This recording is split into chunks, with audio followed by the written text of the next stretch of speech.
The design for this building was a problem.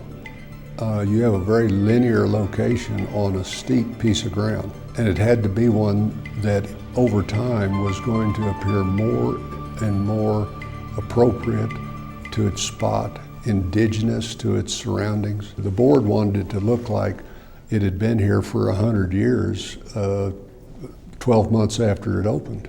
We wanted it to blend and to fit in with the surroundings, and we didn't want it to be ostentatious and what have you. Well, we did that too much. We said we wanted to hide it up there. We were so successful, people can't find it. We discovered that we did such a wonderful job of creating the museum to move back into the hill and be unobtrusive that folks were whizzing by and missing the museum. The Board of Trustees decided that they would like to have a sculpture down near the road. We've been wrestling for a long time with what to do with the front entry of the museum. We wanted to create an entry landmark that both drew visitors' attention and gave them a sense of what they would see on the inside of the museum while they were still outside, maybe making up their mind whether to come in or not. So we decided to have a sculpture competition to commission someone to create something beautiful, fantastic, monumental. The acquisitions committee and people on staff, with having a group of elk or a single elk be the signature animal. It's the animal that's in our logo. We are right across from the elk refuge, so it was just a really good, clear fit. The first part of the master plan is really being implemented, and that's the Bart Walter sculpture down by the road, which in one sense is better signage, but it also represents a great sculpture by a very fine wildlife artist. I think Bart Walter's sculpture really communicated a lively, dynamic feeling.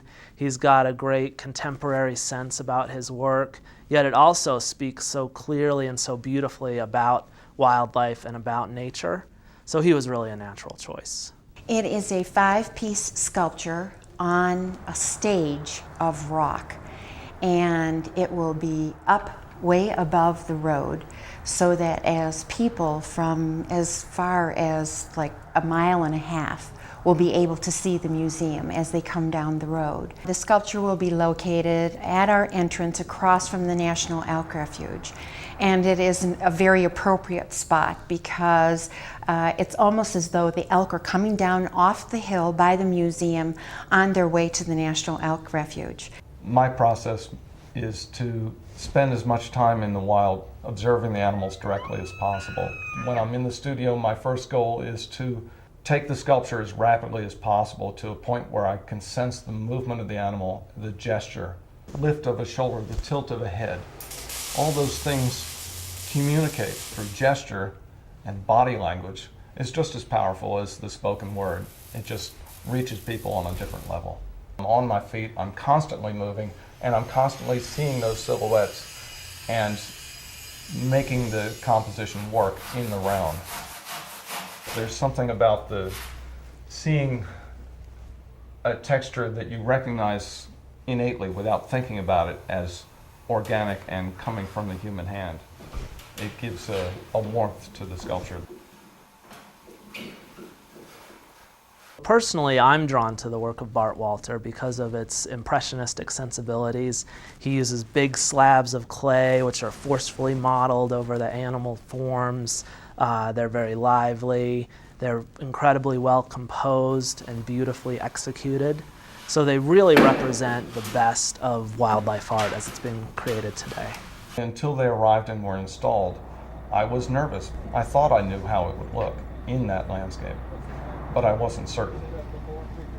And it was wonderful once the crane set the last sculpture and I could see how they interrelated, and I could walk the site from front to back and see how it changed as you walked around it.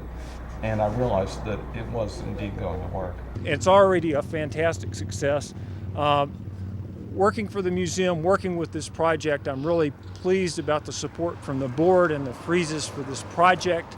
I also am very grateful because I don't know many construction projects that ever go on time and under budget, and we are. Isn't this a wonderful entry for visitors who come from all over the world to visit the National Museum of Wildlife Art in this wonderful valley. As you look at the sculpture, you can almost feel as though Bart painted with clay. It really is superb and magnificent.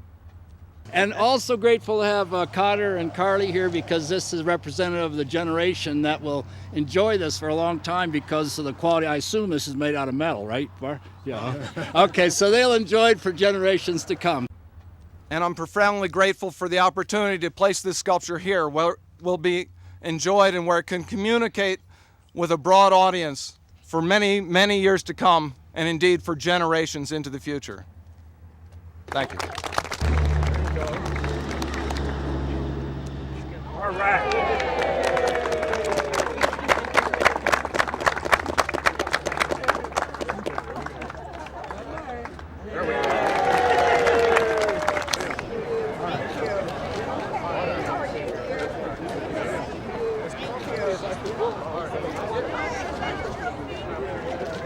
The committee and I really appreciated about this piece was the composition, that it was beautiful from all sides and even from above. We knew that people would be up in the parking lot looking down on it.